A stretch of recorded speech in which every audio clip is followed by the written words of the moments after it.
రెండు చేతుల ఆకాశం వైపు చేతులెత్తుదాము. మన ప్రభువును రక్షకుడైన యేసుక్రీస్తు నామానికే మహిమ కలుగునుగాక. ఆమేన్, ఆమేన్, హల్లెలూయా, హల్లెలూయా. అన్ని నామముల కన్నా మరి ఒకే ఒక నామము, ఆ నామానికి మహిమ, ఘనత, ప్రభావాలు మరి ఆ నామానికే కలగాలి. ఆ నామంలో నుంచి అన్ని నామములు వచ్చినాయి, అన్ని పేర్లు వచ్చినాయి, అన్ని చెట్లు వచ్చినాయి, అన్ని పుట్టలు వచ్చినాయి, అన్ని రాళ్ళు వచ్చినాయి, ఆకాశం వచ్చింది, భూమి వచ్చింది, సముద్రాలు వచ్చినాయి.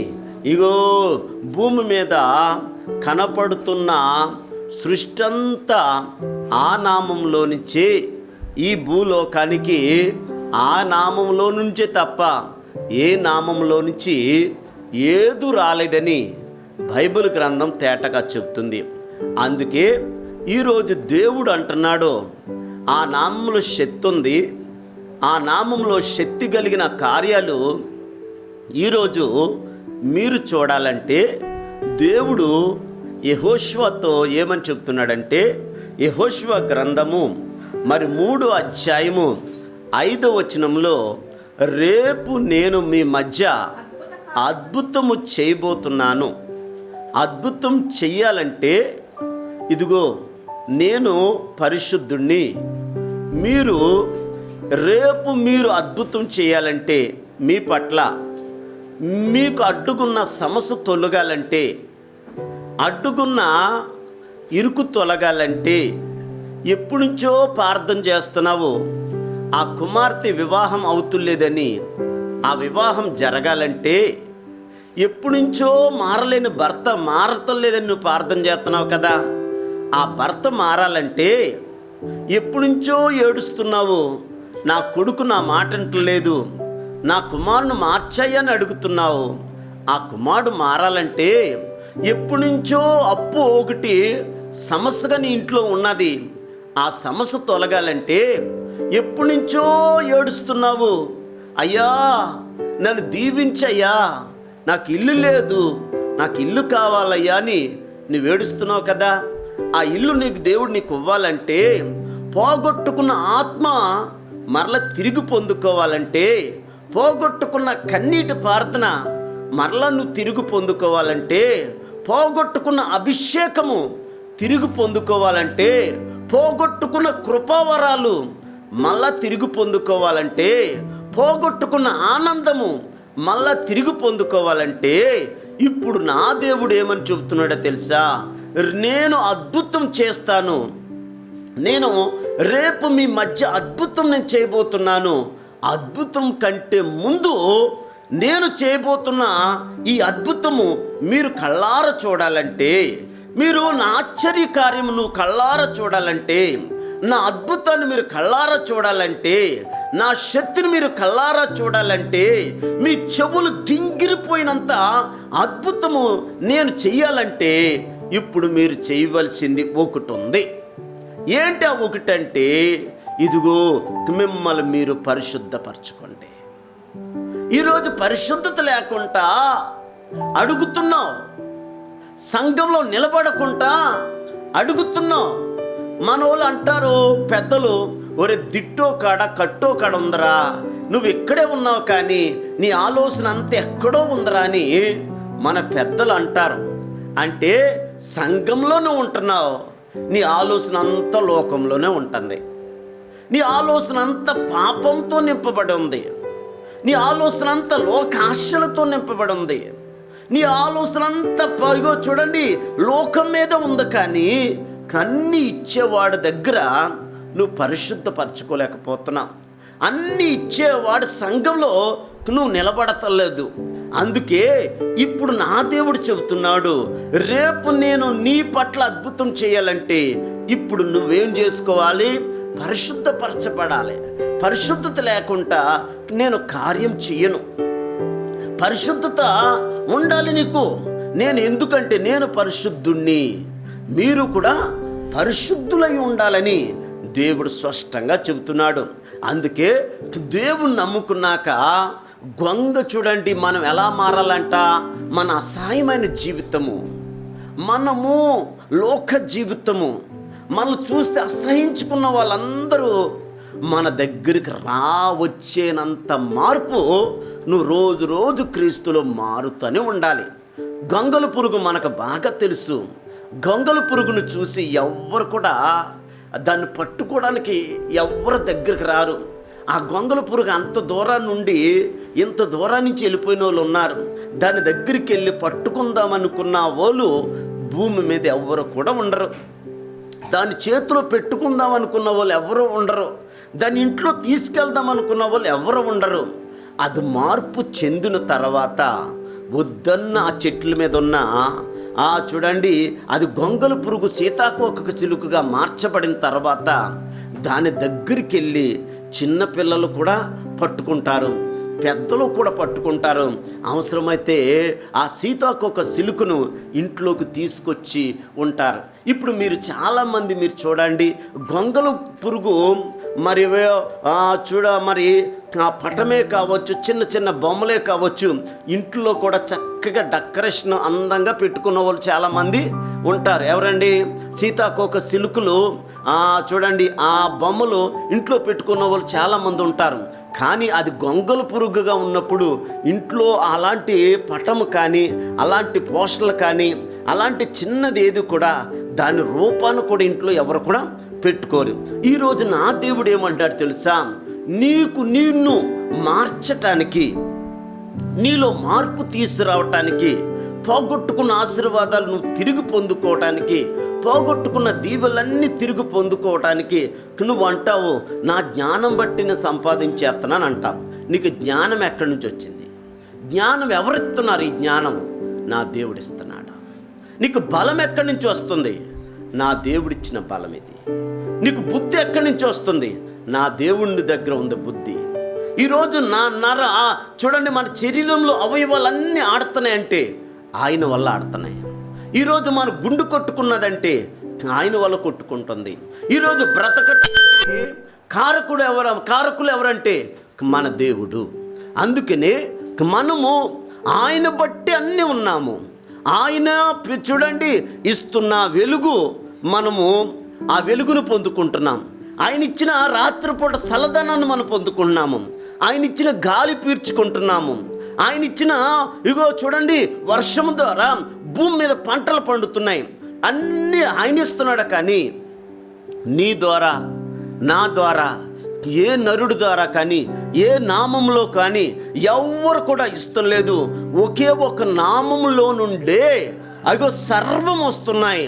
ఆ సర్వనామము నిన్నేమడుగుతుందంటే మేకలమ్మని అడుగుతులేదు, గొర్రెలమ్మని అడుగుతులేదు, అగరత్తులు వెలిగించండి నా పొద్దుట లేసని అడుగుతులేదు, ఆర్తకప్పారము చుట్టూ తిప్పండి అని అడుగుతులేదు. మా ఇంట్లో రోజు చూడండి అగరబత్తులు పెట్టేసి ఇల్లంతా సువాసన వచ్చేటట్టు చేయమని అడుగుతులేదు. లేకపోతే రోజు మా ఇంటి ముందు ఒక ముగ్గులు పెట్టమని అడుగుతులేదు. ఏమి అడుగుతులేదు. ఆమేన్. ఏమడుగుతుంది? నిన్ను ఏమడుగుతుంది? నేను పరిశుద్ధుణ్ణి, మీరు కూడా పరిశుద్ధతలై ఉండండి. ఈరోజు ఆగిపోతున్నాయి కార్యాలు. ఎందుకు కార్యాలు జరగటం లేదు అనేకంటే నిన్ను నువ్వు పరిశీలించుకొని ఎక్కడ పరిశుద్ధత పోగొట్టుకుంటున్నావో, ఎక్కడ ప్రార్థన జీవితం పోగొట్టుకున్నావో, ఎక్కడ ఈ లోకానికి నువ్వు ఎంత దూరంగా ఉంటావో, నీ దేవుడు నీ ఇంట్లో అన్ని కార్యాలు చేయటానికి ఇష్టపడుతున్నాడు. అందుకనే రేపు మీ పక్షంగా నేను రేపు అద్భుతం చేయాలంటే ఈ మిమ్మల్ని మీరు పరిశుద్ధపరచుకోండి అని దేవుడు యెహోషువతో చెప్పినప్పుడు యెహోషువ ప్రజలందరితో చెప్పడం జరిగింది.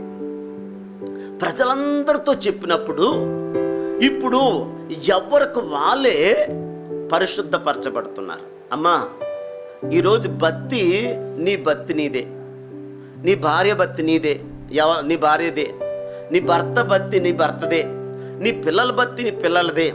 ఒకళ్ళ బత్తి ఒకళ్ళకి ఉండదు. ఒకళ్ళ బత్తిని బట్టి ఇంకొకరు పరలోకం చేరరు. ఇగో ఎవరి భక్తి వాళ్ళకి ఆనందము, ఎవరి భక్తి వాళ్ళకు సంతోషము, ఎవరికి వాళ్ళే పరిశుద్ధపరచబడుకోవాలి, ఎవరికి వాళ్ళే దేవుని యొద్దకు రావాలి, ఎవరికి వాళ్ళే దేవుని శక్తిని పొందుకోవాలి, ఎవరికి వాళ్ళే దేవుని సన్నిధిలో నిలబడాలి, ఎవరికి వాళ్ళే ఎవరి హృదయాన్ని వాళ్ళు పరిశుద్ధపరచబడాలి. అందుకే దేవుడు నీతో స్పష్టంగా చెబుతున్నాడు. ఈ దేవుడు ఏమని మాట్లాడుతున్నాడు? ఇక్కడ పరిశుద్ధాత్మ దేవుడు మనందరితో మాట్లాడుతున్నాడు. ఏంటంటే, రేపు మిమ్మల్ని మీరు పరిశుద్ధపరచబడిన తర్వాత ఇప్పుడు దేవుని మందసము, ఆమేన్, మోయువారు కహాతీయులు దేవుని మందసము మోయాలి. ఆమేన్. దేవుని మందసం మోసేటప్పుడు మీరు ఎలాగుండాలంటే, దేవుని మందసానానికి మీకు చాలా దూరం ఉండాలి. దేవుని మందసానికి మీకు చాలా దూరంగా ఉండాలి. యాజకులు దాన్ని మోస్తారు. యాజకులు మోసేటప్పుడు మీరు దేవుని మందసానానికి ఎంత దూరంగా ఉండాలంటే అంత దూరంగా ఉండాలని ఇక్కడ దేవుడు మనతో తేటగా చెబుతున్నాడు. ఆమేన్. యెహోషువ గ్రంథము 3వ అధ్యాయము 3వ వచనం చదువుకుందాం. మీరు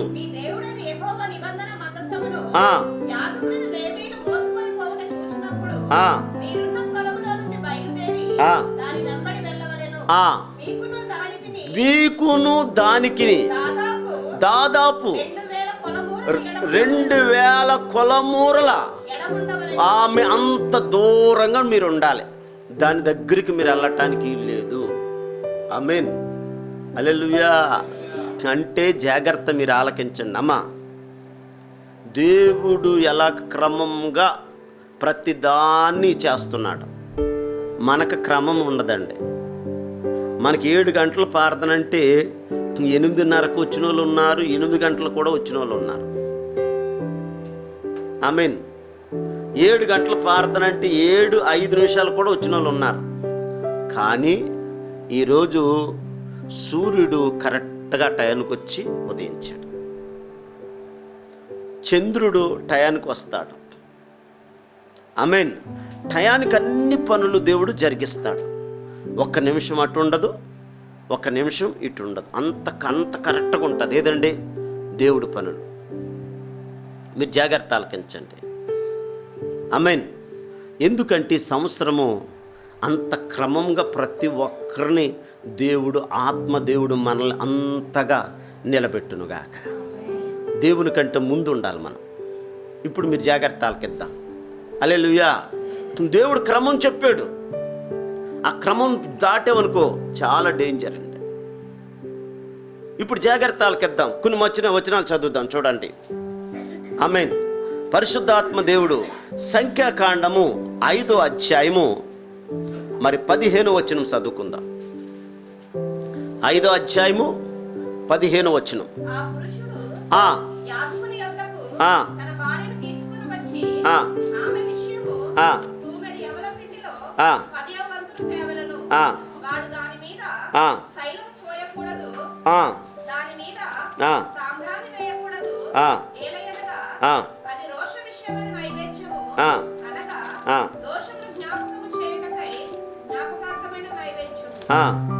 అప్పుడు యాజకుడు ఆమెను దగ్గరకు తీసుకొని వచ్చి యెహోవా సన్నిధిని ఆమెను నిలవబెట్టవలెను. తరువాత యాజకుడు మట్టి కుండతో పరిశుద్ధమైన నీళ్లు తీసుకొనవలెను. మరియు యాజకుడు మందిరములో నేలనున్న చూడండి. 4వ అధ్యాయం సంఖ్యాకాండము మీరు 15వ వచనం చదవండి. ఇది కావాలి. దండు ప్రయాణమైనప్పుడు అహరోనును అతని కుమారులను పరిశుద్ధ స్థలము యొక్క ఉపకరణములన్నిటినీ కప్పుట ముగించిన తర్వాత కహాతీయులు ఎవరు మొయ్యాలి? దేవుని మందసం ఎవరు మడితే వాళ్ళు మొయ్యటానికి లేదు. దేవుడు ఎవరిని మొయ్యాలన్నాడో కహాతీయులే మొయ్యాలి. ఇప్పుడు మీరు ఇంకా జాగ్రత్త ఆలకిద్దాం. కహాతీయులు దాన్ని మొయ్యవాలి. అయితే చూడండి, వారు చావకుండా పరిశుద్ధమైన దానిని ముట్టకూడదు. మా ఈ ప్రత్యక్షపు గుడారములో ఆ. కహతీల భారము. ఆమేన్. ఇప్పుడు చూడండి, వీళ్ళు మొయ్యాలంతే. చూడండి, మందసం ముట్టుకోవడానికి వీలు లేదు. చాలా జాగ్రత్త దేవుడు క్రమం పెట్టాడు. ఇష్టం వచ్చినట్టు చేస్తే కుదరదు. అంత భయము, హల్లెలూయా, అంత భక్తి, అంత క్రమము దేవుడు మనకిస్తున్నాడండి, నేర్పిస్తున్నాడు. ఇప్పుడు రెండో మాట మీరు చూడండి, మొదటి సామ్యుల గ్రంథము 6వ అధ్యాయము 19వ వచనం చదవండి. ఈరోజు క్రమములు ఉండలేదు కాబట్టి మన ఆశీర్వాదం పోగొట్టుకున్నాం. మొదటి సామ్యుల గ్రంథము 6:19. బెత్షెబెసు వారు చూడండి, యెహోవా మందసమును తెరిచి చూడగా దేవుడు వారిని హతం చేసి ఆ జనులలో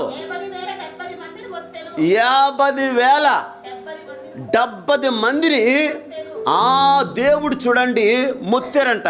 ఎందుకు మొత్తారు? దేవుని మందసాన్ని ఏం చేశారంటే ఆమె తెరిచి చూసినందుకు ఎంతమంది చచ్చిపోయారు? 50,000 మంది చచ్చిపోయారు. అందుకే దేవుడు చెప్పాడు, జాగ్రత్త, మందసం మొయ్యాలి, ముట్టుకోవడానికి అర్హత ఎవరు కూడా లేదు. అందుకే దేవుడు ఇప్పుడు ఇంకా ముందుకెళ్దాం. మనం ఎక్కడున్నాము? 2,000 కోరముల ఏంటంటే దూరంలో మీరు దేవుని మందసానానికి మీకు దూరం ఉండాలి. ఇప్పుడు మరో మాట చదువుతాం చూడండి, 2వ సామ్యుల గ్రంథము 6వ అధ్యాయం 6వ వచనం. ఇప్పుడు ఈ వ్యక్తి ఏం చేశాడు? ఉజ్జా అనే వ్యక్తి దేవుని మందసాన్ని ముట్టుకున్నాడు. చదవండి ఆ మాట. వారు 2వ సామ్యులు 6:6లో నాకోరు కళ్ళం యొద్దకు వచ్చినప్పుడు ఎడ్లకు కాలు జారినందున ఉజ్జా చెయ్యి చాపి దేవుని మందసమును పట్టుకునగా యెహోవా కోపము ఉజ్జా మీద రగులు కొనగా అతడు ఏం చేశాడు? ఆమేన్.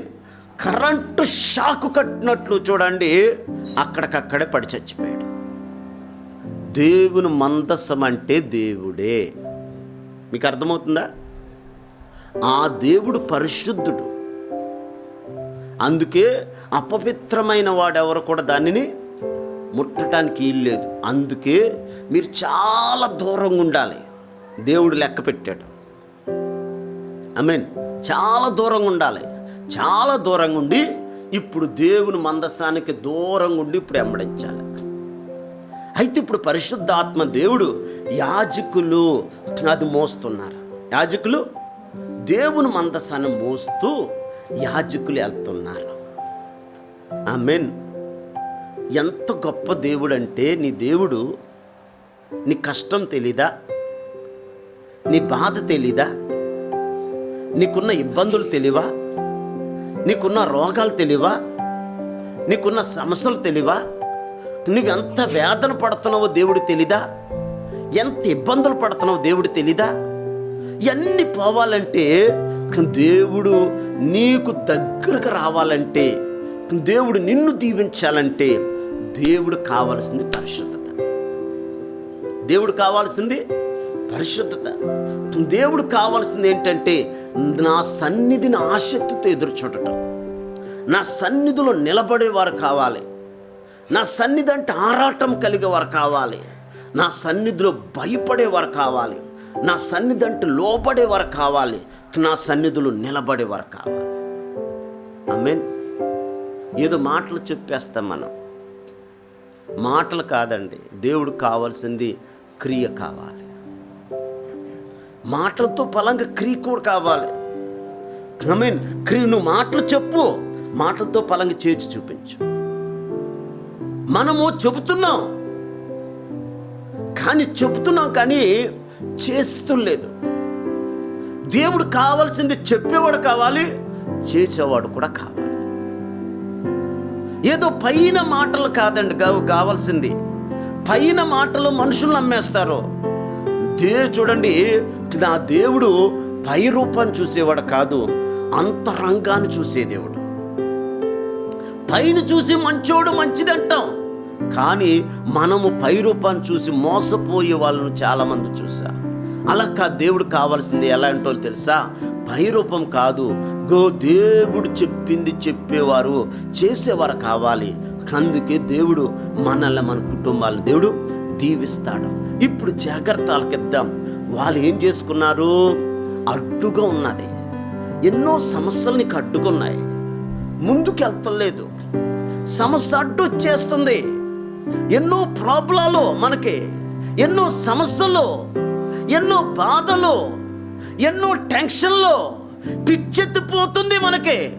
ఇలాంటి సమస్యలన్నీ పోవాలంటే నువ్వు ఎప్పటికప్పుడే నీ దేవుడి సన్నిధికి వెళ్ళి ఉపవాసం ఉండి, శుక్రవారం ఉపవాసం ఉండి, లేగో నువ్వు ప్రత్యేకంగా ఉపవాసం దినాన్ని నువ్వు ప్రతిష్ఠించుకొని, అయ్యా నన్ను పరిశుద్ధపరిచయ్యా, పరిశుద్ధపరిచయ్యా, నా రోగం ఎలాగుందయ్యా, నా అప్పు ఎలాగుందయ్యా, నా సమస్య ఎలాగుందయ్యా, నా ప్రాబ్లాలు ఎలాగున్నాయ్యా అని నువ్వు ఒక్కడిగా వెళ్ళు. పక్కకి అందరిని పక్కన పెట్టు. సమస్యలు ఎన్నో ఉంటాయి, చచ్చిపోయినంత వరకు సమస్యలు ఉంటాయి, ఇక బ్రతుకున్నంత వరకు సమస్యలు ఉంటాయి. ఈ సమస్యలు జయించుకున్నవాడు ధన్యుడండి. సమస్యల కంటే సమస్యలనే ముందు చూస్తున్నావు, కానీ ఆ సమస్యల కంటే ఆ సమస్యలను తారుమారు చేసేవాడు, ఆ అడ్డుకున్న అవన్నిటిని తీసేసే దేవుడి దగ్గరికి వెళ్ళి ప్రార్థన చేయటానికి నీ మనసు రావట్లేదు. అడుగు, ప్రభా నన్ను పరిశుద్ధపరిచయ్యా, నన్ను శక్తితో నింపయ్యా, నన్ను బలంతో నింపయ్యా, ఈ సంవత్సరాన్ని దీవించయ్యా, ఈ సంవత్సరం ఎక్కలేని ఎత్తైన కొండపైకి వెళ్ళాలయ్యా, ఈ సంవత్సరం నీ సన్నిధిని నేను ఎక్కువగా ప్రేమించాలయ్యా. ఎందుకు అన్నిట్లో ఎక్కువగా ప్రేమిస్తున్నాం, కానీ అన్నీ అనుకునే కార్యాలు వెనక్కి వెళ్ళిపోతున్నాయి. ఎందుకు వెనక్కి వెళ్ళిపోతున్నాయి? దేవుడు నమ్మదగిన దేవుడు కాదా? నమ్మదగిన దేవుడి దగ్గరికి వచ్చి, అయ్యా నన్ను దీవించయ్యా, అయ్యా నన్ను ఆశీర్వదించయ్యా, ఇంకా నువ్వే నాకు కావాలి ప్రభు అంటే నీ దేవుడు నిన్ను బహుగా దేవుడు దీవిస్తాడు. ఇగో నువ్వు తెలివైన వాడిగా నువ్వు ఉండాలి. అబ్రహాము తెలివైన పని చేశాడు, ఎక్కువ సేపు దేవుళ్ళో గడిపాడు. దానియేలు తెలివైన పని చేశాడు, ఎక్కువగా దేవునితో గడిపాడు. ఇగో అబ్రహాము తెలివైన పని చేశాడు, దేవుళ్ళు ఎక్కువగా గడిపాడు. అందుకే మనకున్న పనులన్నీ పక్కన పెట్టి మనం ఎక్కువగా దేవుడితో గడపడానికి ప్రయత్నం చేయాలి. దినానికి ప్రధానమంత్రి అయిన ఎవరండి? దానియేలు 3 సార్లు ప్రార్థన చేసేవాడంట. అన్ని పనులు పక్కన పెట్టుకొని దినానికి ఇగో చూడండి 7 సార్లు దేవుని స్తుతిస్తూ 3 సార్లు ప్రార్థన చేసిన. ఇగో చూడండి, ఒక దావీదులాగా నువ్వు ఎందుకు ఉండకూడదు? విలువైన సమయం అంతా వ్యర్థం చేసుకుంటా. ఆమేన్. నువ్వు దానియేలు కంటే గొప్పడువా? అబ్రహాము కంటే గొప్పడువా? ఇస్సాకు యవనస్తుడైన ఇస్సాకు కంటే గొప్పడువా? ఈరోజు ప్రార్థన అంటే జీరో. ప్రార్థన అంటే ఏమి లేదండి. దేవుని సన్నిధులు ఉంటే అన్ని ఐశ్వర్యము దేవుని మందిరంలో ఉంది. వెండి బంగారాలు భూములో సర్వ సంపద అంతా దేవుని మందిరంలో దేవుడు పెట్టాడు. ఆ మందిరానికి వచ్చి ఆగో దేవుని అడిగితే అన్ని సమస్యల పటాపంచలు అవుతాయి. ఆగిపోయిన కార్యాలన్నీ దేవుడు జరిగిస్తాడు. ఆగిపోయిన చూడండి, ఏది నీకు అడ్డుకున్నదో, ఏది నీకు సమస్యగా ఉన్నదో, ఏది బాధకరంగా ఉందో, ఏది దుఃఖకరంగా ఉందో, ఏది వేదనకరంగా ఉందో, ఏ సమస్య నిన్ను కలవరపరుస్తుందో, ఏ సమస్య నిన్ను బాధ పెడుతుందో, ఆ బాధలన్నీ ఏ నరుడు నువ్వు కూడా తీసుకోలేవు. ఒకే ఒక్క దేవుడు ఆయన తీర్చగలడండి. ఆ దేవుడు ఎంత గొప్ప దేవుడు తెలుసా? ఆకాశం మీద ఆయన కూర్చుంటే భూమి ఆయన పాదపీఠమంట. లెగిస్తే ఆకాశాలు మహాకాశాలు పట్టజాలని దేవుడు నీ హృదయంలోకి వచ్చి ఇరుక్కొని నీ కొరకు అలా నిలబడతాడండి. నీకుందా? నువ్వంటే ఎప్పుడు చూసినా నాకు అస్సలు ఖాళీ ఉండలేదండి, అస్సలు ఖాళీ ఉండలేదు, అస్సలు ఇదోటి మానేసుకో. పోయిన సంవత్సరం అదే చెప్పా, ఆశీర్వాదం పోగొట్టుకున్నా. ఈ సంవత్సరం అదే చెప్పొద్దు, చెయ్యి, ఎయ్యి. శరీరాన్ని లొంగది, శరీరం చెప్పినట్టు ఎనుకో. శరీరము ఐదవుడికి బిజీ అంటది, అటు తిరిగి అంటది, ఇటు తిరిగి అంటది. ఎన్ని పక్కన పెట్టాడు దానియేలు, ఎన్ని పక్కన పెట్టాడు యవనస్తులు, దేవుళ్ళు, ఇస్సాకు అన్ని పక్కన పెట్టాడు దావీదు. అన్నీ పక్కన పెట్టారు. మన ముందున్న భక్తులు. ఆమేన్. వారిని భూ సంబంధమైన ఆశీర్వాదాల వైపు చూడలేదు. భూమిని ఆకాశాన్ని సర్వ సంపదలు కలగజేసిన యేసయ్య పాదాలు పట్టుకొని నిలబడ్డారంట. నువ్వు సన్నిధిలో నిలబడు. విజయాన్ని మాట అనకండి. మనకిక్కడ ఏదన్నా ప్రార్థన జరుగుతుంటే మొదటి ప్రాధాన్యత ఇక్కడ ఉంది. ఆమేన్. దేవుడు నువ్వు ఇక్కడ నమ్మకం లేవనుకోండి, తీసి పక్కన పెడతాడు. ఇక్కడ నీ కొరకు ఎంత కన్నీరు కారుస్తున్నారే, నువ్వు బాగోవాలని కోరుకున్నారే, నీ బిడ్డలు బాగోవాలని కోరుకున్నారే, అన్నిట్లకంటే నేను పరలోకాన్నిలో నిన్ను దీవించాలని దేవుడు కోరుకుంటుంటే ఇక్కడ కంటే ఇంట్లో పనుల కంటే బయట పనులు నీకు ఎక్కువ. ఎవరైనా నిన్ను పరీక్షను పిలిచారండి, ఇల్లు కాదనుకుని పరీక్షలకు వెళ్తావా? నీ ఇంట్లో పరీక్షను విడిచిపెట్టుకొని, నీ ఇంట్లో గొప్ప కార్యం విడిచిపెట్టుకొని, నీ ఇల్లుని విడిచిపెట్టుకొని వేరే ఇంటికి వెళ్తావా? అది బుద్ధి లేని పని, అది భక్తి లేని పని, అది ప్రార్థన లేనివాడు చేసిన పని. దేవుడు అలాంటి వాడిని ఇష్టపడ్డావు, అలాంటి ఆమెను దేవుడు ఇష్టపడ్డాడు. దేవుడు కావాల్సింది ఎవరో తెలుసా? నిలబడేవాడు కావాలి, నిలబడేవాడు కావాలి. నా సన్నిధిలో పాస్టర్ గారు ప్రతి ఆదివారం నిలబడతలేదంటే మీరు అలా మాట్లాడుతున్నారు. ఆమె నిలబడతలేదు ఎవరు చెప్తున్నారు? ప్రతి ఆదివారం నిజంగా నువ్వు దేవుళ్ళు నిలబడిన వాడు అయితే దేవుడి కార్యాల్లో కూడా నువ్వు నిలబడతావు. నువ్వు సన్నిధిలో నిలబడిన వాడు అయితే పరిసరిలో కూడా నిలబడతావు. నువ్వు దేవుళ్ళు నిలబడిన వాడు అయితే దేవుని సన్నిధి కంటే ఇంకేది కూడా ఇష్టపడవు. నువ్వు నిజంగా దేవుని మందిరంలో నిలబడుతున్నావంటే నువ్వు ఇక్కడ తప్ప ఇంకెక్కడ కూడా నిలబడవు. హల్లెలూయా. నీ సంఘంలో ఉన్న ప్రాధాన్యత తర్వాత ఇంకెక్కడ కూడా ప్రాధాన్యత. ఆమేన్. హల్లెలూయా. నాకేంట్లే అని అనుకోడు. మోషే 40 రాత్రులు 40 పగలు సేనాయి కొండ ఎక్కితే మోషే గుడారంలోంచి, కొండ దగ్గరలో గుడారంలోంచి బయటకు రాలేదంట. కనిపెట్టుకున్నాడు. మోషే కొరకు కనిపెట్టుకున్నాడు. అంత భయం కావాలి, అంత భక్తి కావాలి, అంత క్రమం కావాలి. ఈ సంవత్సరం నేను అనుకునే కార్యం ఎందుకు చేయలేదు?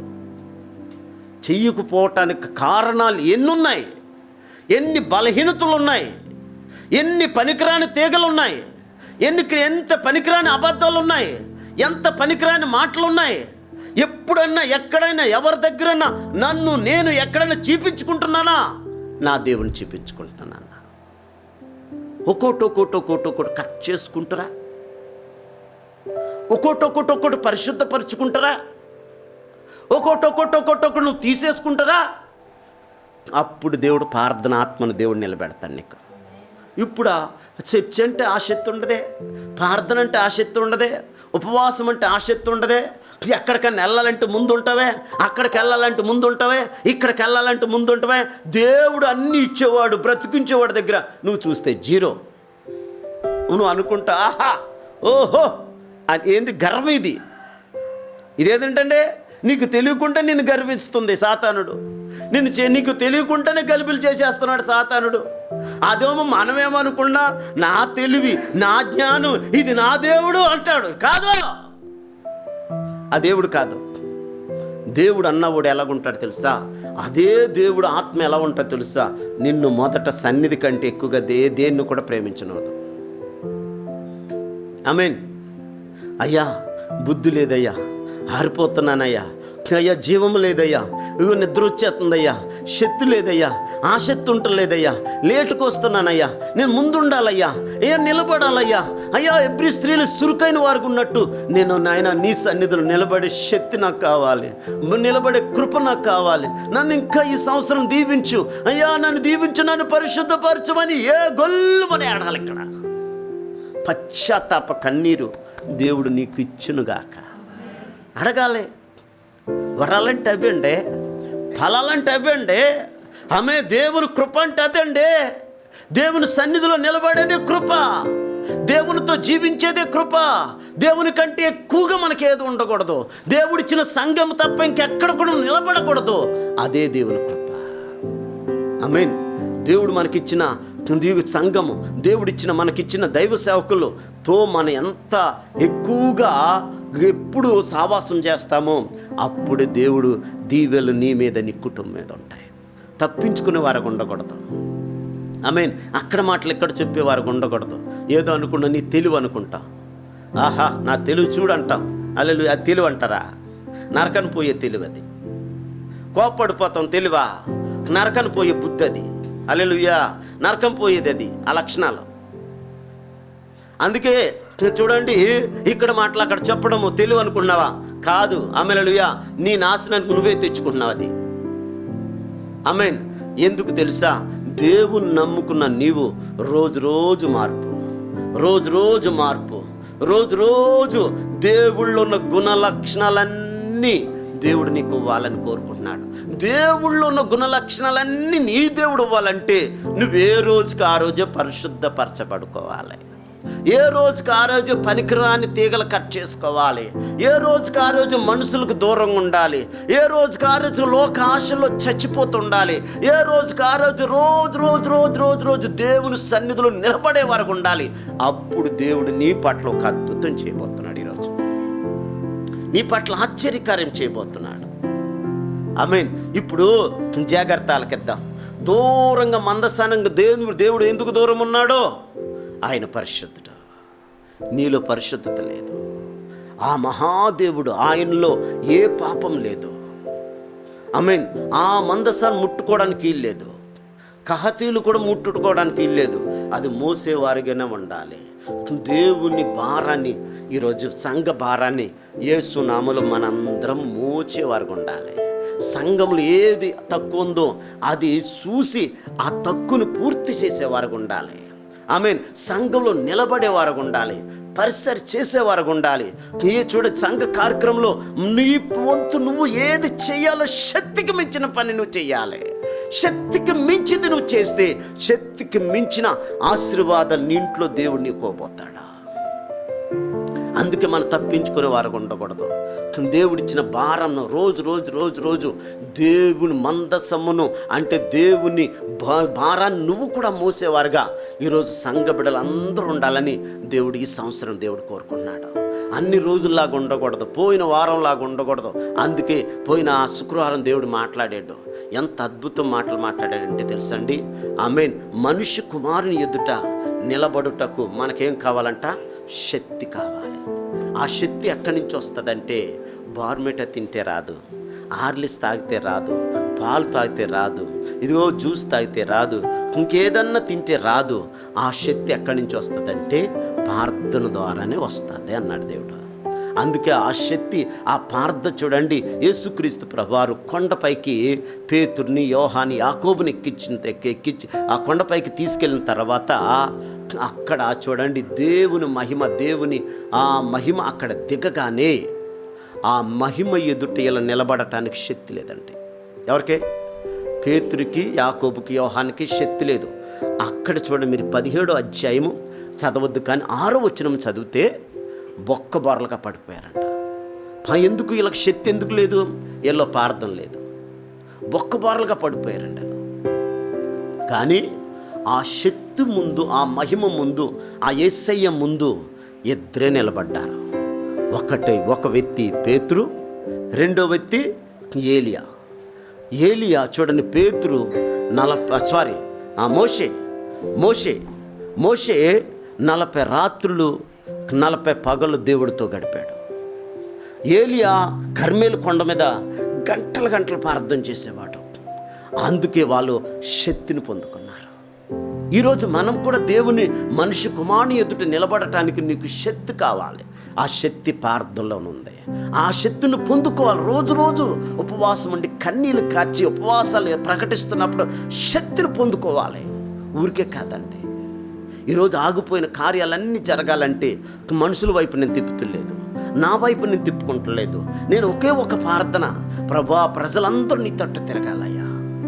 ఏలియా ప్రజలు నీ తట్టు తిప్పాడు, అపోస్తులు నీ తట్టు తిప్పాడు. నా ప్రార్థన కూడా మీరందరూ దేవుడి తట్టు తిరగాలి, శక్తిని పొందుకోవాలని నా తపన. అది నేను దేవుడు నీతో మాట్లాడుతున్నాడు. ప్రతి ప్రార్థనలో నేను ఇది ప్రార్థన చేస్తాను. ఏ సేవకుడు కూడా తన తట్టు తిప్పుకోవద్దు, ఏ మనుషుడు ఎవరి తట్టు తిరగొద్దు, కానీ దేవుడి తట్టు తిరగాలి. ఏలియా ప్రజలను దేవుడి తట్టు తిప్పాడు. బుద్ధి కలిగిన తల్లి, బుద్ధి కలిగిన తండ్రి తన పిల్లల సంఘం తట్టు, దేవుడి తట్టు తిప్పుతుంది. అది దేవుడు నీతో స్పష్టంగా మాట్లాడుతున్నాడు. కానీ నిలబడిన వారు, మోషే నిలబడ్డాడు, ఏలియా నిలబడ్డారు.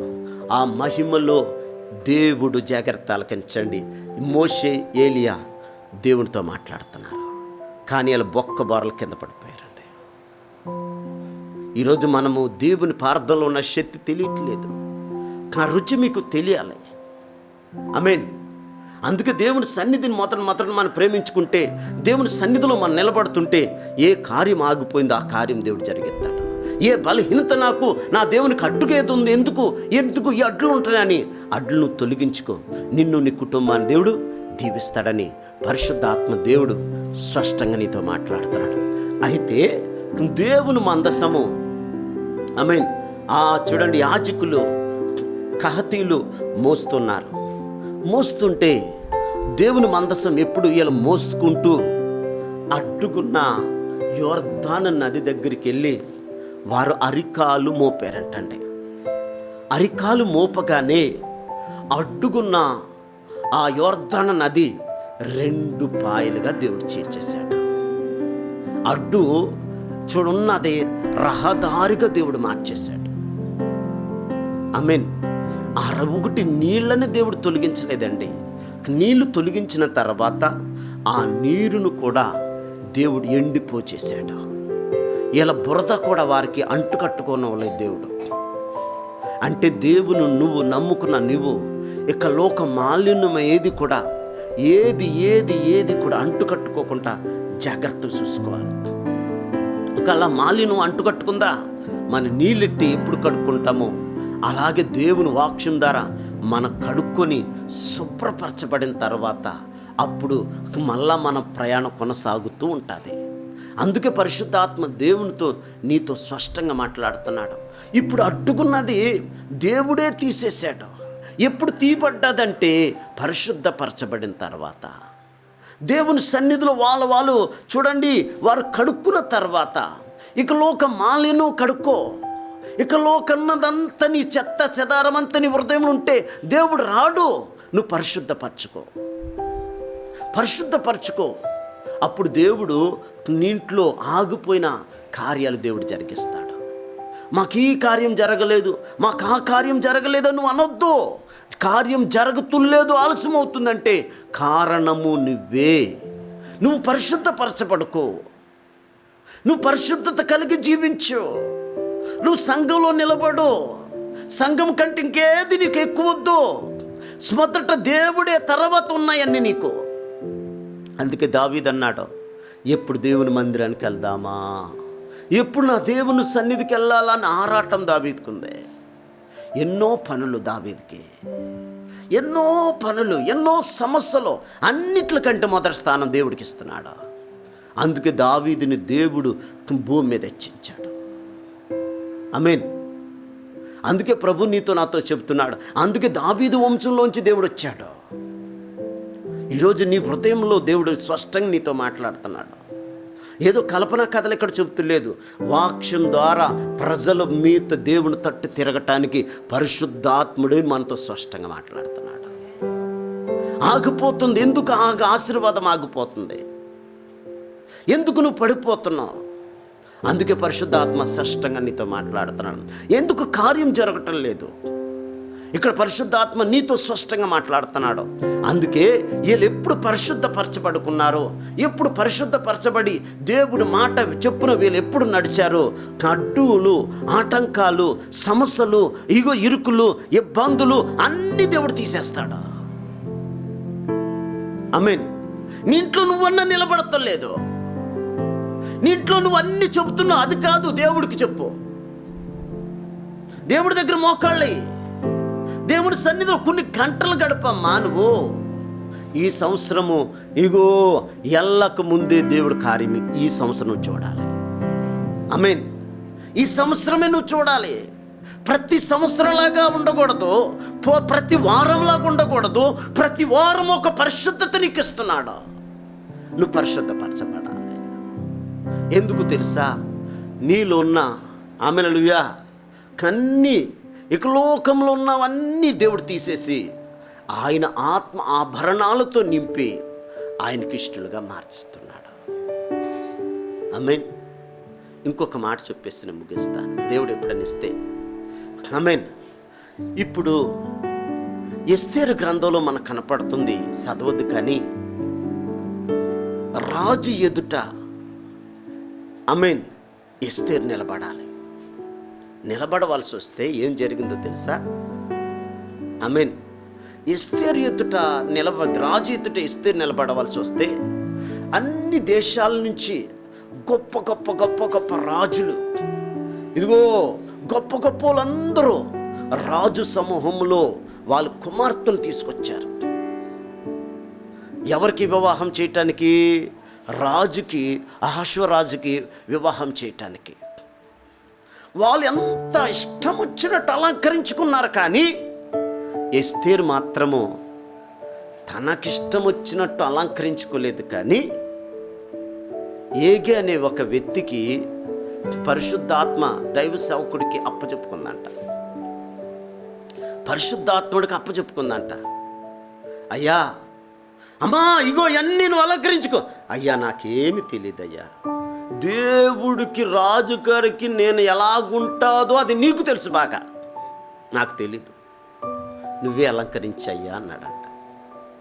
ఇప్పుడు నా యేసురాజుకి ఇదిగో ఇష్టురాలుగా ఇష్టుడిగా నేను ఈరోజు అలంకరిస్తున్నాను. ఆమేన్. నిన్ను దేవుడు ఇష్టపడేటట్లు దేవుడు చేస్తున్నాడు. ఈ వాక్యం నువ్వు పరిశుద్ధపరచబడుతున్నాయి. అంతమంది రాణులు ఉన్నారే, ఎన్నో దేశాల నుంచి రాణులు వచ్చారే, రాజు ఎవరిని ఇష్టపడలేదు. కానీ ఆమె ఏగేకి అప్పచెప్పుకున్న, పరిశుద్ధాత్మ సేవకుడికి అప్పచెప్పుకున్న ఆమె ఎస్తేరు మాత్రం చూడగానే రాజు ఇష్టపడ్డాడంట. ఇప్పుడు మనం ఎన్నో రీతులుగా వాళ్ళకిష్టం, వాళ్ళకిష్టం. ఆమేన్. వీళ్ళ దగ్గర ఇష్టంగా ఉంటా కానీ దేవుడి దగ్గర ఇష్టంగా ఉండవు. వాళ్ళ దగ్గర ఇష్టంగా ఉంటా కానీ సంఘంలో ఇష్టంగా ఉండవు. వాళ్ళ దగ్గర నిలబడతా కానీ దేవుళ్ళో నిలబడవు. హల్లెలూయా.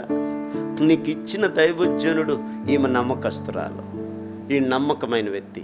వీళ్ళు నిలబడతారు. ఆమె సన్నిధి అంటే ఆసక్తి కలిగి ఉంటుంది, నమ్మకంగా ఉంటాడు, నమ్మకంగా పరిచయం చేస్తాడు, అసలు నటన లేదు అని దేవుడు, పరిశుద్ధాత్మ దేవుడు నిన్ను ఆమెన్ ఇగో ఇష్టపడేవారిగా ఉండాలి. ఆమెన్. అందుకే పరిశుద్ధాత్మ దేవుడు స్పష్టంగా నీతో మాట్లాడుతున్నాడు. అందుకే నిలబడే మనసు నీకు కావాలి. కానీ సేవకుడి దగ్గర మనం నిలబడాలి. సేవకుడు అయ్యో మా ఆత్మీయ బిడ్డ, మా ఆత్మీయ కుమార్ చాలా కరెక్ట్గా ఉంటా, చాలా భయం ఉంది, చాలా భక్తి ఉంది, వీళ్ళ కన్నిట్లో నేను నిలబడతారు, వీళ్ళు ఉపవాసం ఉంటారు, వీళ్ళ సన్నిధి అంటే నిలబడతారు. ఇగో దైవజనుడు నేను ఏం చెప్తా చేస్తారు. ప్రభా నీ దేవుడి దగ్గరికి దైవ సేవకుడు తీసుకొని వెళ్తే దైవ సేవకుడు దేవుడితో చెప్తుంటే దేవుడు కరెక్ట్ నా కుమార, ఈ వ్యక్తి నమ్మకస్తుడే, ఇగో నేను దీవిస్తాను. అదే ఇంకొక వ్యక్తిని కూడా దైవ సేవకుడు తీసుకెళ్తాడు. ఐదవుడికి ప్రభా ఈ వ్యక్తి నాయన అంటే ఈ వ్యక్తి నమ్మకంగా లేడంటాడు దేవుడు. ఇక్కడ మన సంఘంలో ఎంతమంది నమ్మకస్తులు ఉన్నారు, ఎంతమంది నమ్మకంగా లేరు దేవుడు చూస్తాడండి. ఎంతమంది మేలు పొందుకుని నిలబడ్డారు, మేలు పొందుకున్న తర్వాత బయటికి వెళ్ళిపోయారు, అంతా దేవుడు చూస్తాడండి. నువ్వెంత, నీ మాట, నీ చూపు, నీ తలంపు, నీ నాటక, నీ ఆలోచనలు అంతా దేవుడు తెలుసు. ఆయన కళ్ళు నువ్వు ఎక్కడ కప్పెట్టగలదు. అందుకే పరిశుద్ధాత్మ దేవుడు అద్భుతము ఈ సంవత్సరం పొందుకోవాలి. సిగో దేవుడిని ఎంటపడు, అప్పులు దేవుడు తీసేస్తాడు, వ్యాపారం దేవుడు దీవిస్తాడు, అభివృద్ధి చేస్తాడు, తలగా ఉంచుతాడు, తోకగా ఎప్పుడు ఉంచడు. ఏది చేసినా ప్రభు మీద ఆధారపడు. ఈ కార్యం జరగలేదని ప్రార్థన మానొద్దు, ఆ కార్యం జరగలేదని ప్రార్థన మానొద్దు, ప్రార్థన మానొద్దు. కానీ కార్యం జరగకపోయినా చర్చిలోనే నిలబడే ఒక పేతురులాగా మనం ఉందుముగాక. పేతురుకి రాత్రి అంతా చేపలు పడిన ఇగో ప్రయాసపడినప్పుడు చేపలు పడలేకపోతే సముద్రంలోనే ఉన్నాడు, కానీ ఇంటికి వెళ్ళిపోలేదు, సరి చేసుకుంటూ వచ్చాడు. ఈరోజు సరి చేసుకోవాల్సిన గుణలక్షణాలు నీకున్న ఇచ్చాడు దేవుడు. సరి చేసుకో. ఇంకా ఏ లోపం ఉంది, ఇంకా ఎక్కడ నేను పడిపోతున్నాను, ఎక్కడ ఎక్కువగా నేను ఉంటున్నాను, ఏ మనుషులతో ఎక్కువ గడుపుతున్నాను, ఏ లోకంలో ఎక్కడ గడుపుతున్నా. ఈరోజు మనుషులతో కాదు, నా దేవునితో నువ్వు గడపాలి. నా దేవుడిలో నువ్వు గడిపితే దీర్ఘాయునికిస్తాడు. నువ్వు అనుకునే కార్యాలు దేవుడు జరిగిద్దాం. వాళ్ళు పరిశుద్ధపరచబడి దేవుని మాట వినినప్పుడు దేవుడు అద్భుతం దేవుడు చేశాడు. అలాంటి అద్భుతాలు, ఆగిపోయిన కార్యాలు, అడ్డుకున్న కార్యాలు ఈరోజు రేపు మీ పట్ల అద్భుతం చేస్తానన్నప్పుడు మిమ్మల్ని మీరు పరిశుద్ధపరచుకోండి. ఈరోజు మనం పరిశుద్ధపరచబడ్డాం. దేవుని వాక్యం ద్వారా పరిశుద్ధపరచబడ్డాం. మనం ఇంకా పరిశుద్ధుల్లోనే ఉందుముగాక. పరిశుద్ధుడు ఇంకా పరిశుద్ధుడిగా ఉండని అన్నాడు. ఆమేన్. హల్లెలూయా. నువ్వు పరిశుద్ధత చూపించు. ఆమేన్. నీ పరిశుద్ధత చూపించు. ఎంత నువ్వు నమ్మకంగా ఉంటావో అంతగా దేవుడు నిన్ను, నీ కుటుంబాన్ని దేవుడు దీవించి ఆశీర్వదించి మన పట్ల దేవుడు అద్భుతం చేస్తున్న ఆ దేవునికి 2 చేతులు పైకెత్తి దేవుని స్తుతించేవారుగా మనం ఉందుముగాక. ఆమేన్. కల్మయ్యను ప్రార్థన చేద్దాం. మహాపరిశుద్ధుడా నీకు స్తోత్రం. సకల ఆశీర్వాదాలు, సకల సంపదలు ఘని అయిన దేవా, అయ్యా రేపు మా పట్ల అద్భుతం చేస్తానన్నావు. అయితే మిమ్మల్ని